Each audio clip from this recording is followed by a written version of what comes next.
अस्सलाम वालेकुम दोस्तों, मैं हूं जूसी। शिनजियांग के रिवायती खानों की एक मुनफरिद पहचान है।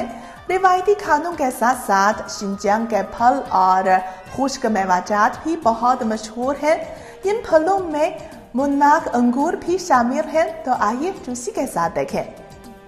शिफाफ छिलका, रसीलापन और खूबसूरत रंगत, ये शिनजियांग का मुन्नाक अंगूर है। मुन्नाक अंगूर की मिठास और खुश जायके की बड़ी वजह यह है कि ये ऐसी जगह पकता है जहाँ दिन और रात के दर्जाए हरारत में बहुत फर्क होता है।